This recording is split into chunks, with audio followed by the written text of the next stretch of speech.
Welcome to Moss Marketing Mondays, aka the M3 Podcast. Brought to you by Moss Marketing Group, bringing you everything marketing every Monday. Stay tuned for marketing tips and tricks you can use today. The M3 Podcast, marketing knowledge to help you succeed. Let's get started. Welcome back to the M3 Podcast. This week we got a full MMG table here. We got Ricky, Lauren, and Logan. Thank you guys for all being here. And this week we get a lot of questions all the time about a lot of different things in the marketing space and the knowledge side that we have in it, just being in it day in and day out. And something I continuously get more and more questions on, and I feel like it's being brought more to the forefront the more that it keeps scaling, is influencer marketing. And influencer marketing is getting, if done correctly, it can be hugely beneficial to companies in today's space. Mm-hmm. And I feel like it's a 50, I don't even know if, probably a 50-50. There's influencers that are really good at what they do, and then there's a lot of influencers out there that are just taking money from companies and have a free money grab right now. Yeah.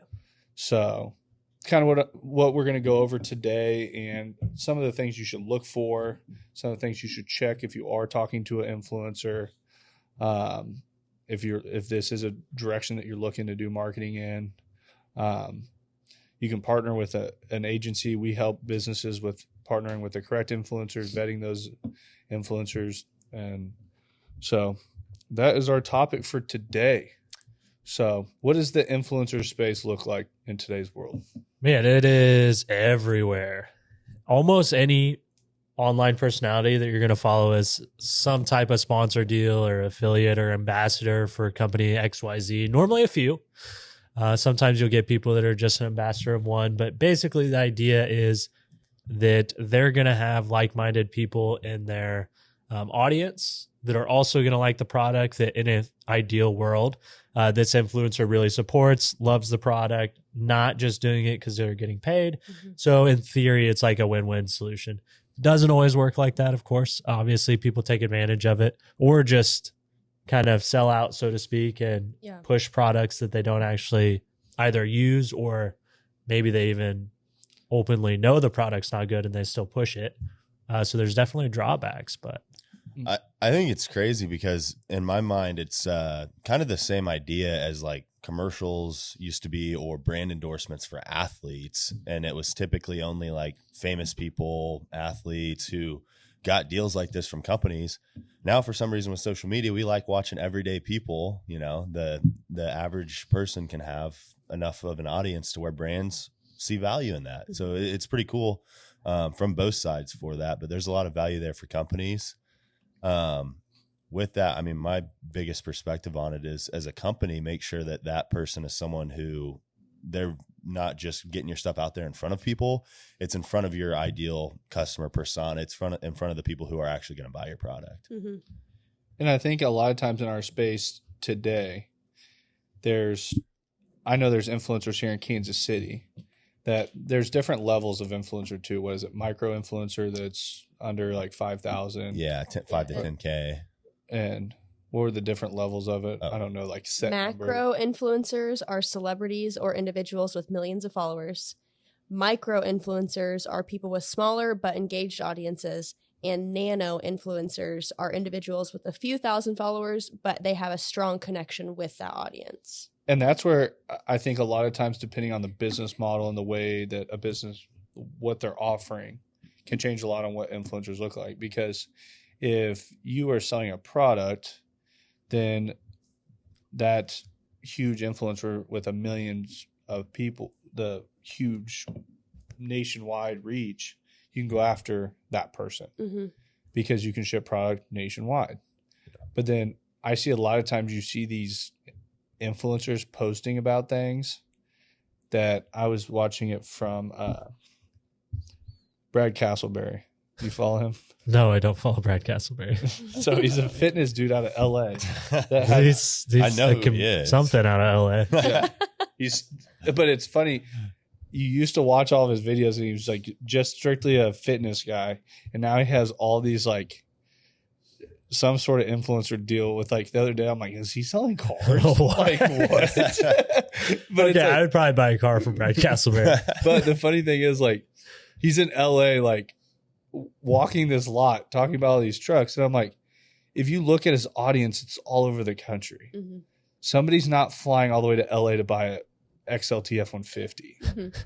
Like, sorry, bro, it's just not happening. Like, it's so that's where you have to look at that one of those nano influencer or whatever that has maybe. So he'd probably be a micro. Probably a macro, actually.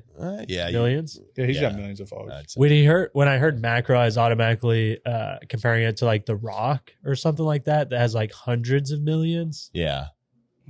So I think they need a number for that too, or a name. But for I that. think The Rock owns enough of his own stuff. He's really not doing brand deals. Yeah, he probably doesn't. But it's like you look at that dealership probably is paying him a crazy amount of money to do that because they think his following is really big. Yeah. And it's like it'd probably make not the more right sense to pay somebody that has 4,000 or 5,000 followers in that area to do the same thing. You probably get better results. Yeah. Yeah. And probably for cheaper. Yeah. Ricky, I think there's a huge difference between a celebrity and a macro influencer. Like, I think someone can be a macro influencer and have millions of followers and not necessarily be a celebrity that's in the public light all of the time. Yeah. But they still have a large audience. I feel like they're Like, also pretty it's a term I'm looking for, lenient on the word celebrity now. Yeah. Yeah. That anybody thinks they clear like 500,000 Right. followers, are like, I'm a celebrity. Right. Like, when I say celebrity, you're not I'm talking in about movies. someone who's Yeah. walking Movie on star. red carpets like regularly, who is like published about. what about the red weekly, carpet you that know? comes to the M3 podcast? I don't think it's quite big enough yet. No? Okay. Just Not yet. I was wondering. But it's like, It's worth a shot. yeah, where's the shot?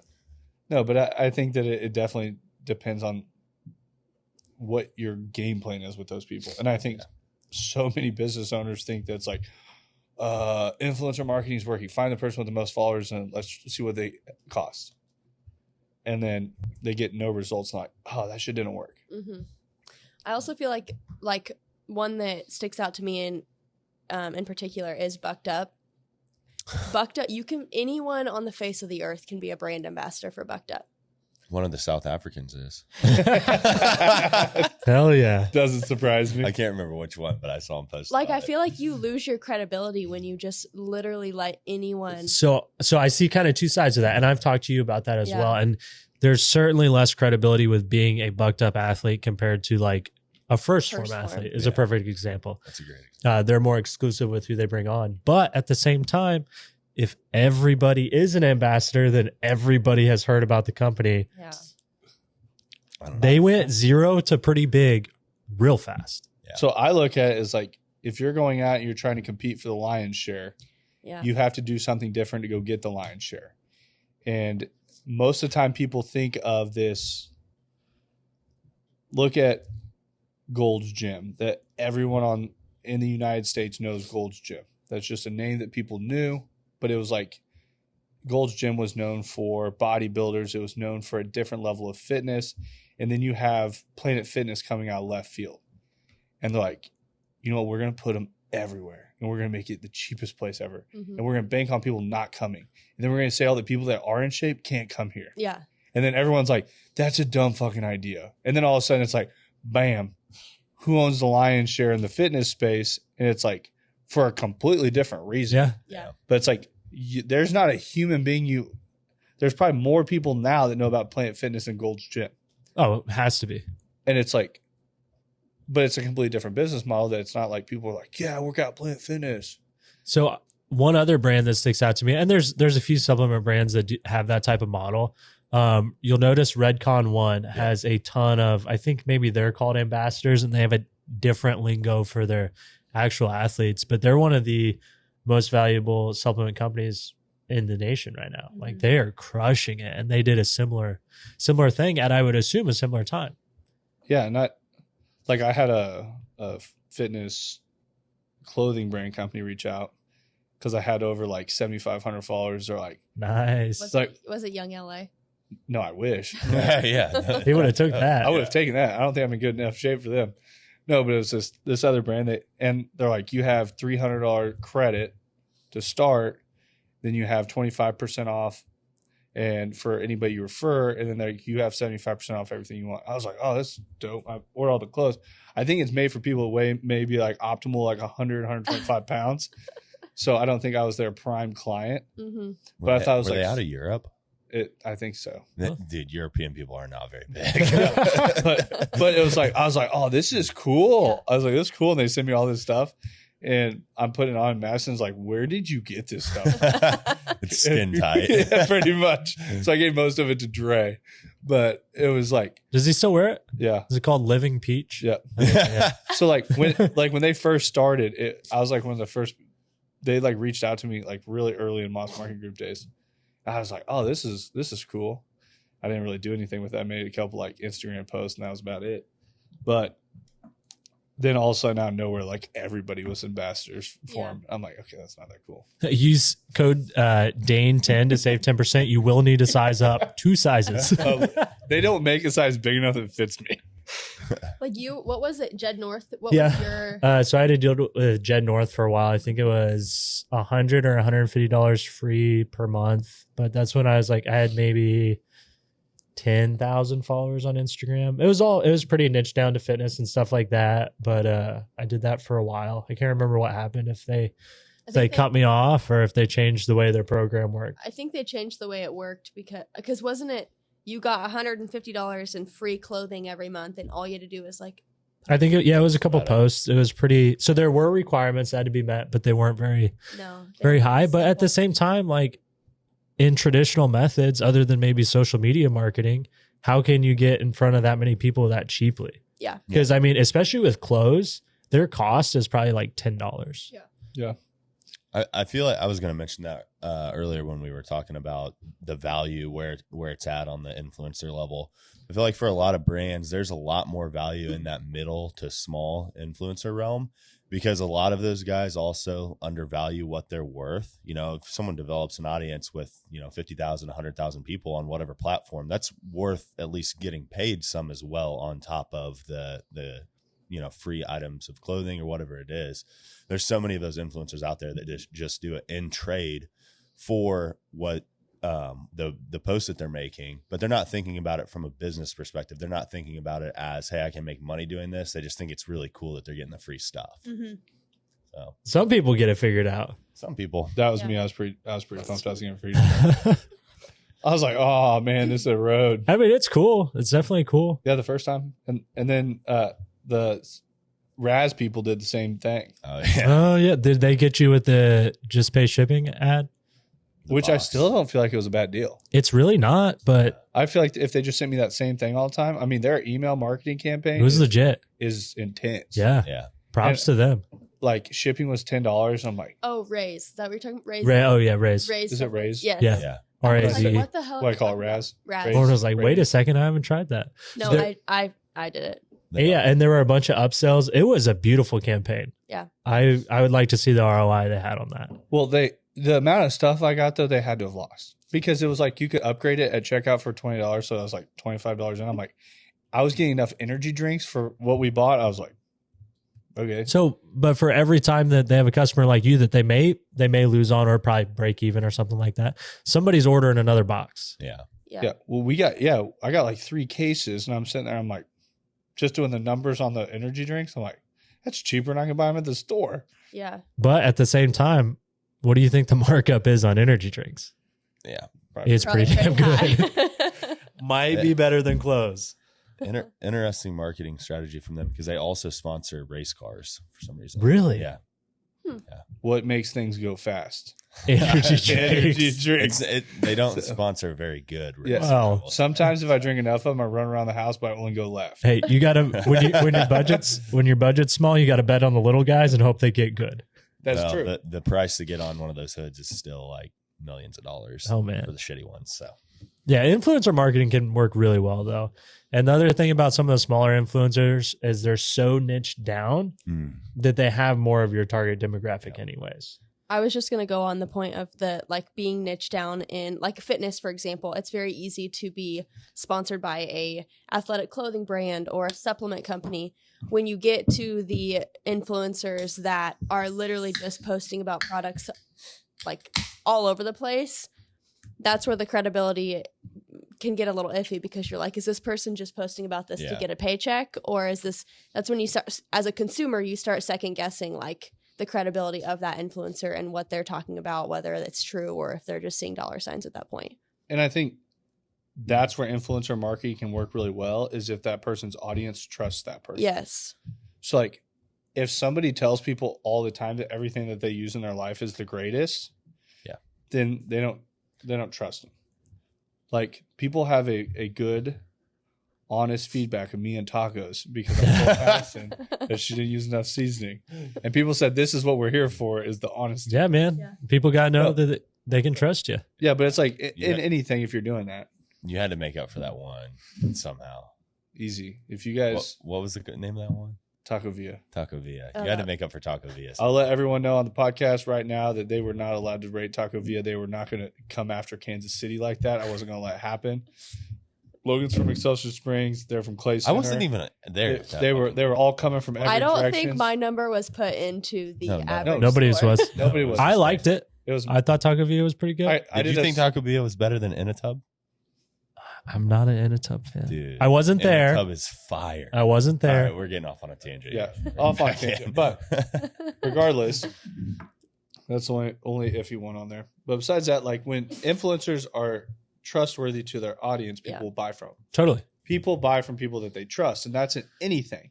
To where if you have clothes, that's why I think in the fitness space, so many people look to other fitness influencers or somebody that has a name in the space. If they wear the clothes all the time, they fit them well, and they like how they look, and they say, hey, this is the best quality clothing. Look at what Built's done. Like Built doesn't even have clothes in a location. They're ran online, but you look at the people that every single ad that they have out there is somebody in their clothes. Mm-hmm. That's like, look at how this fits. Mm-hmm. Clothing brands miss all the time by taking pictures of shirts laying on a table. Yeah. How the hell does somebody know how that fits? Like, and now you can leverage that influencer side with saying, hey, now I know Ricky has 30,000 people that follow him that are going to like what he's wearing. Go put it after those people. He's not so big where the audience is still honed in on the people that we want to get to. And it's like, you win every time. Mm-hmm. But then it's also like you can flex outside that really fast. So there's some people that it's like, your audience is all over the world. Your audience may not be who we're looking for. Yeah. To where it's like you can lose really fast with influencers also. Yeah, totally. Which on product stuff, like assuming you can ship internationally, not a big deal. Normally works pretty well. On service-based stuff, though, that would be a struggle. I think service-based, you have to get very niche down in your areas. And it's like, if a business owner is going after an influencer, and I am in that person's shoes, I'd want a breakdown of where their audience is located, and any influencer they can figure out those stats. Where is your audience centrally located? What are the numbers? How many are males? How many are females? I want the breakdown of your audience. Because if you can't give me that, I'm not giving you any of my dollars. And it's like, I don't think a lot of businesses do their due diligence on that side.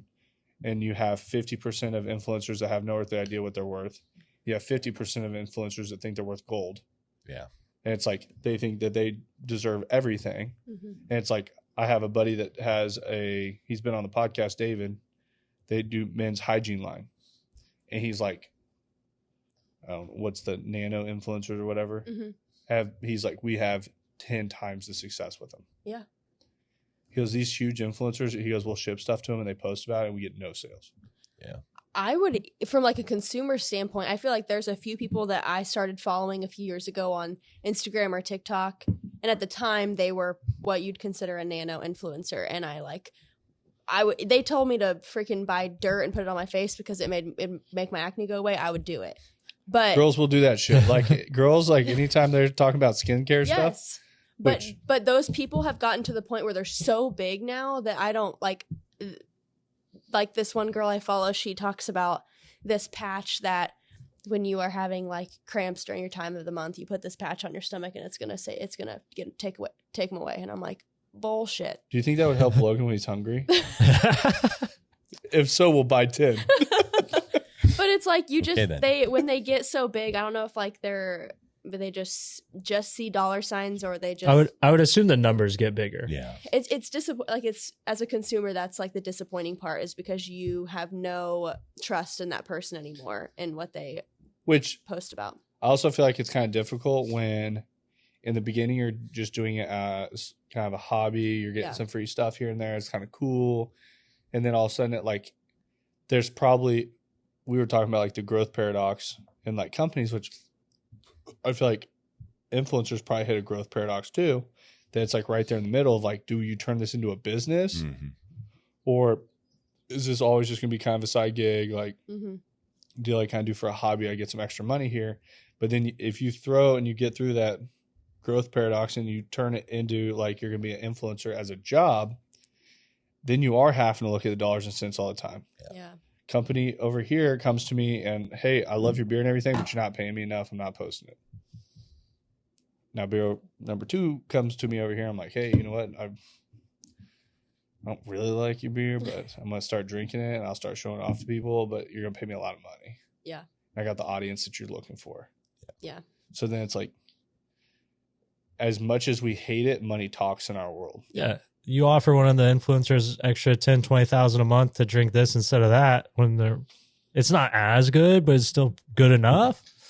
It's $10,000 a month. Good. Yeah. Savoring every sip. Yeah, there was I know you guys probably didn't see it because you guys aren't on the makeup side of TikTok, but there's an influencer on TikTok. She's huge. Like she's going to all these brand deals across the US, all these different brands. There was this big video that she made about this mascara. And she's like talking about this mascara. She's raving about it, saying it's the best thing she's ever used. And the brand is L'Oreal, which is just a basic ass brand. Oh, sorry, I didn't know that. She posts this video of her like putting on this mascara, and at the end of the video, she's like showing off how good the mascara is, and she clearly has fake eyelashes on, and she's like talking. It's all this mascara, and people obviously are freaking out because like she just like blatantly lied about this product, but I'm sure she got paid a shit ton of money. But then it's like, is that worth like losing the trust in your audience? I don't think so.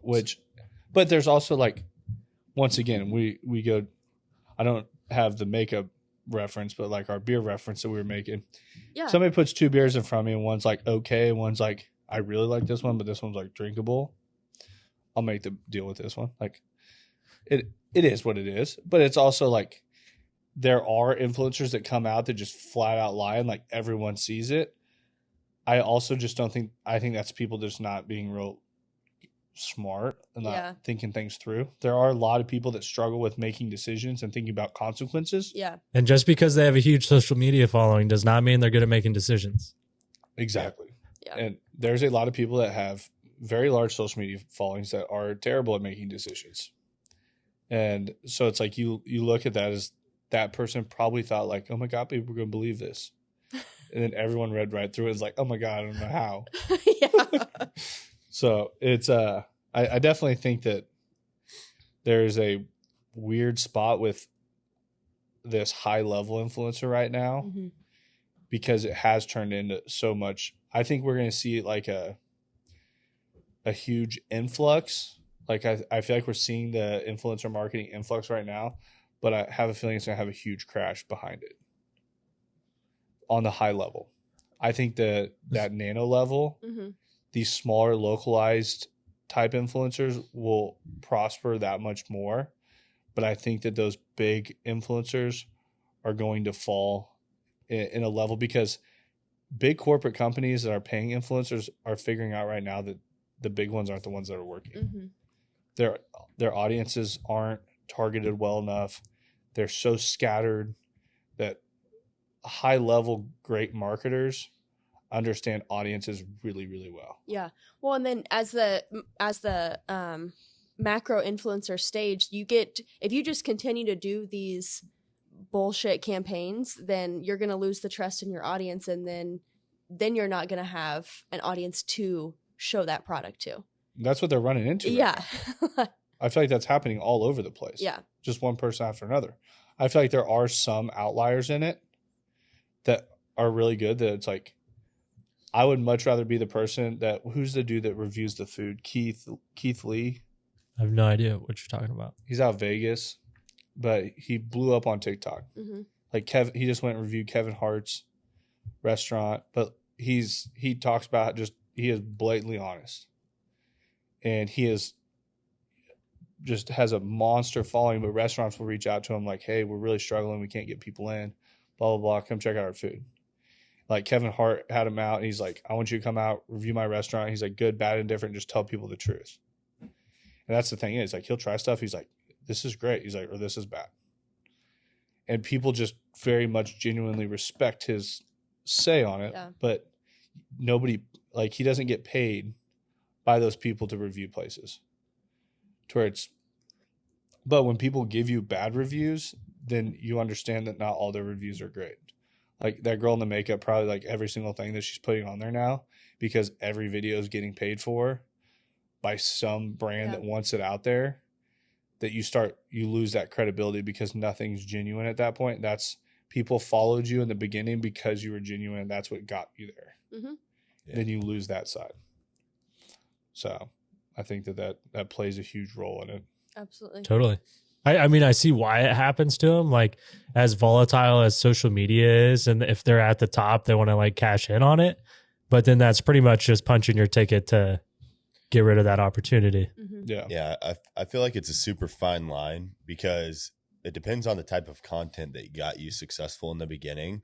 Because if you were a guy and you're known for posting like, funny golf videos or funny skits or whatever it is, and that's why your followers ended up following you in the first place, and then you start coming out and every post you make is an ad about a specific product and how it's the best, then they're going to be like, dude, I didn't follow you for this reason to see about this stuff. I followed you because I liked your organic stuff. Mm-hmm. You kept it real, whatever. I'm going to unfollow you now. So I feel like a lot of influencers get in trouble at a certain level once they start getting those opportunities, because that's all they turn to, and it just stalls their growth. I would almost like there's probably influencers out there that do this. Like if a company reached out, I'd say I want payment, and this is X amount of dollar payment. You send me your product and you get an honest review. Good, bad, and different, whatever it is, that's what you get. But that's what my audience is looking for. Mm-hmm. Yeah. And I feel like companies that are confident in what they have no problem doing that. Mm-hmm. And I'm sure there's a bunch that are. Yeah. And I feel like there are some people out there that do that it's like, but if they get something, I'm like, hey, these shirts fit like shit. Like, there's a guy I follow down in Louisiana, of all places, that does like these fit checks and stuff, and he talks about clothes on like how they fit. Dude's a little on the chubby side, so the stuff he buys ends up actually fitting me really well. So when he puts things on, I'm like, oh, I like that fit. And he'll say, he's like, you need to go up 2 sizes, but he's like, overall, he's like, but he's just very honest. He's like, people send him stuff. He's like, this is a terrible quality shirt. I definitely wouldn't recommend buying it. Same thing with Metal Complex. He's honest with everything he does. That's why he has such a loyal following. That if I got on there and he says it's a good knife, I would believe if I bought it, it's a good knife. Mm-hmm. And I mean, honest, organic content is going to win. Yeah. Over the long run, And especially if you can find a way as an influencer to incorporate whatever product or service in a natural way, so it doesn't feel like an ad. Mm-hmm. Yeah. Then there's going to be a lot more success. Yeah. And I mean, most of your big product companies are going to all their ads being influencer, like UGC. So you user generated content. Mm-hmm. And they're going to some format of like on the product side, because that's what people are stopping to watch. And we talk about it with companies all the time, integrating that personality side into their content. When you make stuff very, I want to say like blah, like just there's no it factor to it. And that's the thing that I think a lot of marketing agencies miss is in content. And I think that's why the influencer space has taken off so much, is a lack of skill level on the agency side, the lack of content creation on agency side, that people want a person that they can buy from. They want a personality tied to that business. They want something that's why TikToks became so big. Like, people are paying TikTok stars, whatever, to help market their companies. That it's just like anything like that. I think it's a pretty, just having to have that understanding of how a business needs to present to an audience for them to actually work with them. Because like, even on, like, we have a construction company, general contractor that we just took on, and like his video quality stuff of like what he's doing, just explaining it, is phenomenal. That nobody in that space is doing content anywhere near that. Yeah, it's something that's different and kind of sets them apart. Yeah. Especially on the content side of things, it sets them just to a higher standard virtually. So one would assume that means it's a higher standard in the actual service or business or product or whatever as well. Yeah. And people try to use influencers as that spot, that missing puzzle piece that they don't have. I don't have a face with my company, so I'll pay person X, Y, and Z to rep my stuff. That you look at Young LA, they don't do a whole lot of UGC stuff on any of their ads. Their ads are all the owner. Majority of them. Yeah. A large portion of them, of the ads and everything that are centered around that company, are of the owner. Like, he does the modeling. He does stuff on Instagram all the time of like all the new fits coming in, all that stuff. But it's like, he had a face to it. And I mean, he is the UGC that most people are paying for. Yeah. But then the downside of that from an enterprise value, though, is that if that business is tied to an identity, it's a lot harder to sell. I think a lot of people don't look at that, though. Probably not. I think a lot of people kind of miss that, especially as like an investor level. They're so set at looking at numbers, and it's like, look at Chamber Media, for instance. Chamber Media has been in a downward spiral ever since it sold. Is it still open? I think it is, but it used to be huge. Yeah. But Travis Chamber was Chamber Media. He has the following now. It's funny. He steps out, creates all of his own personal accounts, blows them all up, and is now doing like, bought a whole, like, I got one of his ads. I can't remember if I sent it to you or not, but it was weird. It's like a desert oasis experience type. So he's thing. doing that. He bought like a whole mountain in Tennessee that he's like building those like dome homes on for like Airbnbs and stuff. He bought an island, but it's like, it's just crazy the audience that he built so fast because he knew what he was doing. Yeah. But it's like, he was that company. Yeah. And somebody came in, I think it sold for like $69 million. Like, it was a decent amount of money, but like a lot of agencies have sold for a lot bigger money. And so Dalton's snoozing on the couch over here. But it's like, you look at things like that somebody was purchasing that, and they were just looking at all these numbers on a dashboard, not taking into consideration that it's like, there's one piece in this whole company, if you remove it, it doesn't work. And they removed it. Yeah. Like, and I think just like Young LA, like, you look at a company like that, somebody comes in that's a money-driven investor style person. They're looking at all the numbers. They grab it. That might be a little bit different position, that they have enough people in the space that they could probably run and operate it. But a huge portion of that company is ran around that owner. So it's like, I don't know. I think that is just a lot of times that sometimes that owner ends up being that influencer that they build a company around.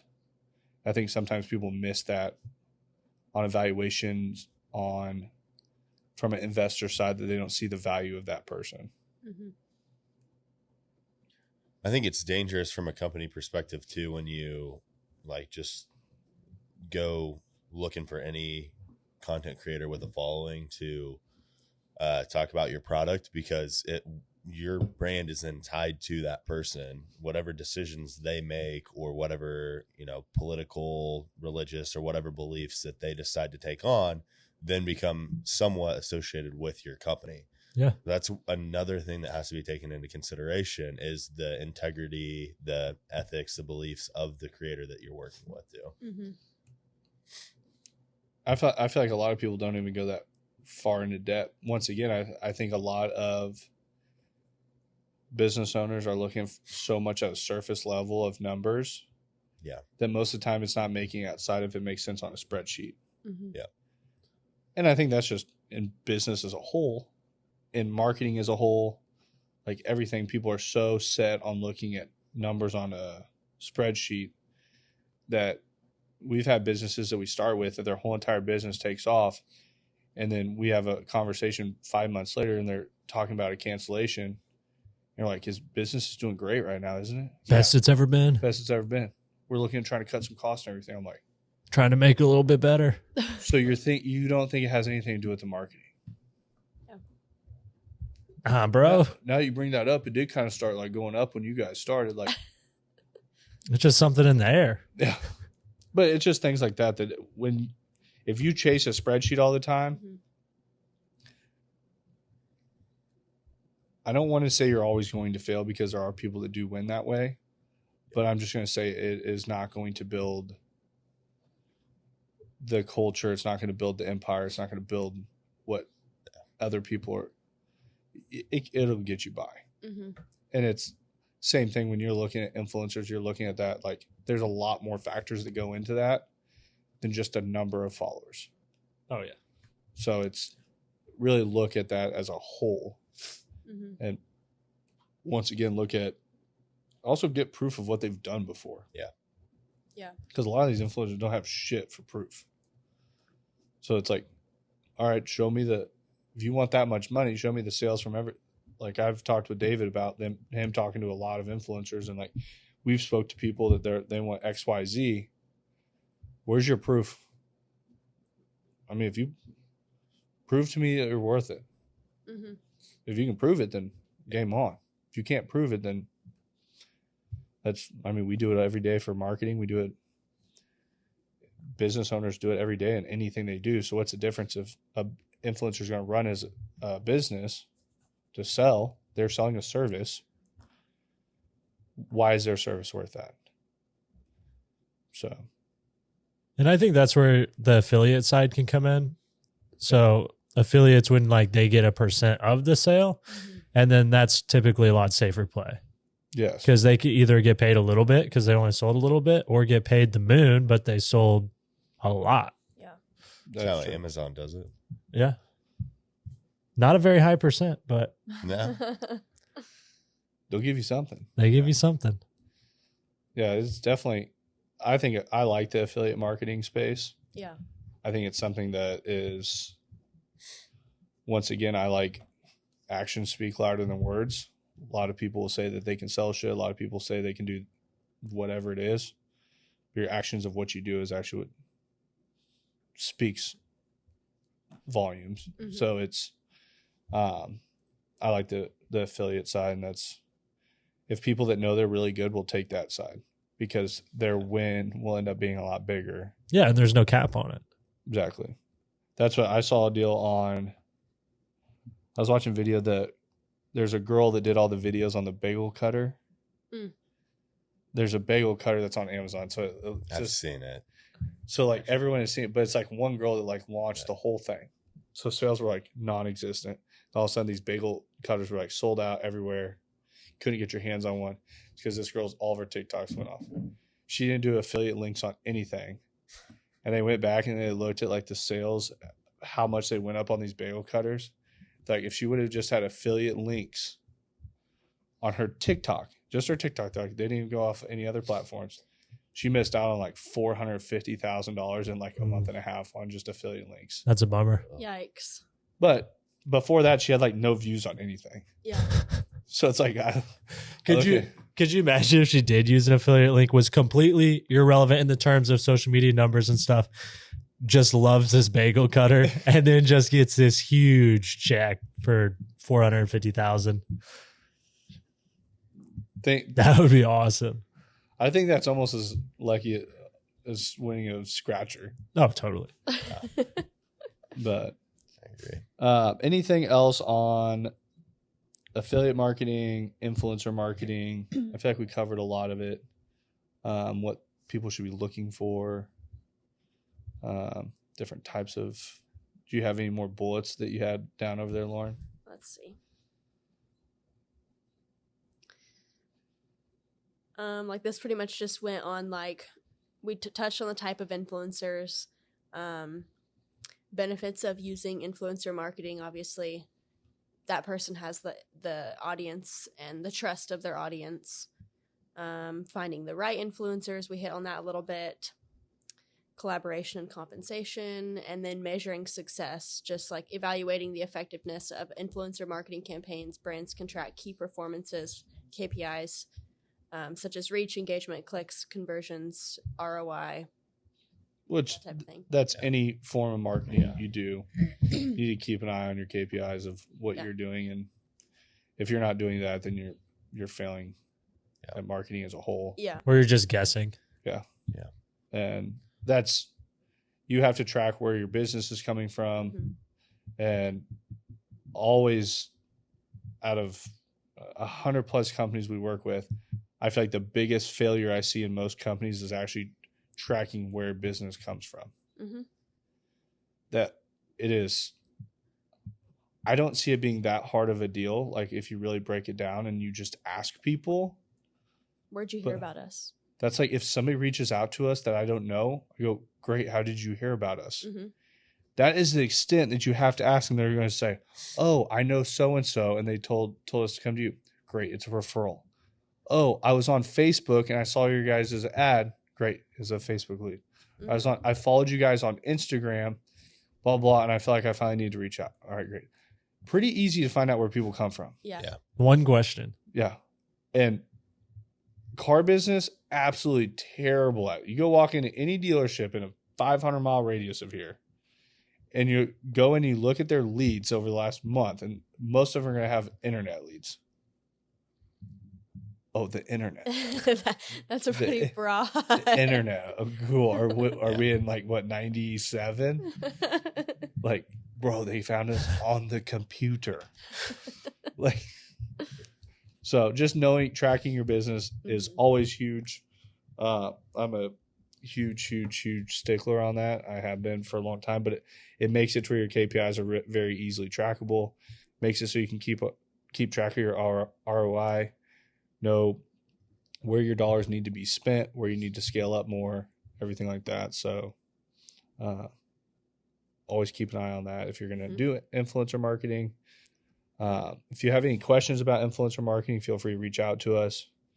Any one of us on Instagram, Facebook. You can send me an email. I might not get back to it super fast, but you can send it. Send a postcard. I'll probably get that back to that faster than the email. You check Snapchat every few weeks, I'd say every couple months. every couple months. Ish. Heavy on the ish. But any final thoughts? I don't think so. I think that is going to be it on influencer marketing. We got Dalton napping on the couch over here, so we're going to have to plug in our outro. Thanks for listening to the M3 Podcast. Be sure to subscribe so you don't miss the next episode.